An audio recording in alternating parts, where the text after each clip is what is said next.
नमस्कार, स्वागत है आपका वरुण न्यूज चैनल की ओर से। आप सभी को महाशिवरात्रि के महापर्व की हार्दिक बधाई और शुभकामनाएं। जैसा कि आप सभी जानते हैं कि महाशिवरात्रि का जो महापर्व है भगवान भोलेनाथ और माता पार्वती के मिलन का महापर्व कहा जाता है। कहने का मेरा आशय ये है कि शिव और शक्ति के मिलन का महापर्व है और युगों युगों से इस महाशिवरात्रि के पर्व को मनाने की परंपरा हमारे भारत देश में चली आ रही है।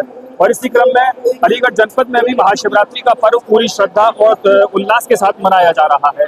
जैसा कि आप सभी देख सकते हैं कि यहाँ पर इस वक्त हम अलीगढ़ महानगर के सिद्धपीठ श्री खेरेश्वर धाम मंदिर पर मौजूद हैं और खेरेश्वर धाम मंदिर पर आप देख सकते हैं कि यहाँ पर भगवान भोलेनाथ का जलाभिषेक करने के लिए, देवाधिदेव महादेव के दर्शन करने के लिए श्रद्धालुओं की कतारें दूर दूर तक यहाँ मंदिर के प्रवेश द्वार से लेकर अंतिम छोर तक लगी हुई है। और यहाँ पर देर रात 12 बजे जलाभिषेक का सिलसिला शुरू हुआ और देर रात 12 बजे से लेकर अब तक दोपहर के 12 बज चुके हैं। लगातार 12 घंटे हो चुके हैं। 12 घंटे से अनवरत देवाधिदेव महादेव के दर्शन करने के लिए श्रद्धालुओं की कतारें अनवरत रूप से लगी हुई हैं। यहाँ पर आप देख सकते हैं कि जिस हिसाब से यहाँ पर भीड़ उमड़ी है उसी हिसाब से यहाँ पर व्यवस्थाएं भी चाक चौबंद बनाई जा रही हैं। लेकिन वास्तव में भीड़ का दबाव इतना है कि सारी व्यवस्थाएं यहाँ पर धरी की धरी रह जाती हैं।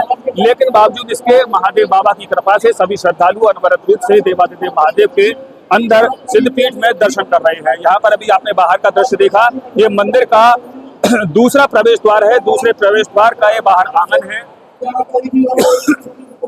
जहाँ पर श्रद्धालुओं की कतारें अनवरत रूप से धीरे धीरे भगवान भोलेनाथ के दर्शनों को आगे बढ़ रही हैं। जैसा कि आपको मैंने पहले भी बताया था कि महाशिवरात्रि का पर्व अलीगढ़ महानगर में पूरी श्रद्धा और उल्लास के साथ मनाया जा रहा है और इसी क्रम में अलीगढ़ महानगर के सिद्धपीठ श्री खेरेश्वर धाम मंदिर की सीधी तस्वीरें हम आप तक पहुंचाने का प्रयास कर रहे हैं। इस वक्त अलीगढ़ महानगर के सिद्धपीठ खेरेश्वर धाम मंदिर पर मौजूद हैं। तो मंदिर के जो प्रवेश द्वार का जो नज़ारा था वो हमने आपको दिखाया। यहाँ पर मंदिर के जो मेरे दाहिनी तरफ मंदिर का गर्भगृह है और मंदिर के गर्भगृह के बिल्कुल हम नज़दीक हैं। व्यवस्थाओं के बारे में कि यहाँ पर व्यवस्थाओं को चारों तरफ से एकदम चाक चौबंद कर दिया गया है। भीड़ के दबाव को देखते हुए यहाँ पर चारों तरफ बैरिकेड लगाए गए हैं। महिलाओं की अलग लाइन बनाई गई है और पुरुषों की अलग लाइन बनाई गई है और मंदिर के जितने भी द्वार हैं उन अलग अलग द्वारों से लंबी लंबी कतारें लगा दी गई हैं और लंबी लंबी कतारों से यहाँ पर श्रद्धालु अनवरत रूप से दर्शन कर रहे हैं। कुछ अन्य रास्ता भी बनाए गए हैं जिन रास्ताओं से कुछ खास लोग मंदिर में अंदर दर्शन कर रहे हैं। तो यहाँ पर मंदिर में न सिर्फ पुलिस प्रशासन के लोग अपनी व्यवस्थाओं में जुटे हुए हैं बल्कि यहाँ पर पुलिस बल के अलावा सीआरपी की भी मदद ली गई है व्यवस्थाओं को चाक चौबंद बनाने के लिए। जैसा कि आप सभी जानते हैं कि यहाँ पर लाखों श्रद्धालु जलाभिषेक करते हैं। उसके हिसाब से मंदिर कमेटी के जो लोग हैं वो पहले से इन व्यवस्थाओं को नियत कर देते हैं और अलीगढ़ प्रशासन के लोग भी उन व्यवस्थाओं का पल पल जायजा लेते रहते हैं।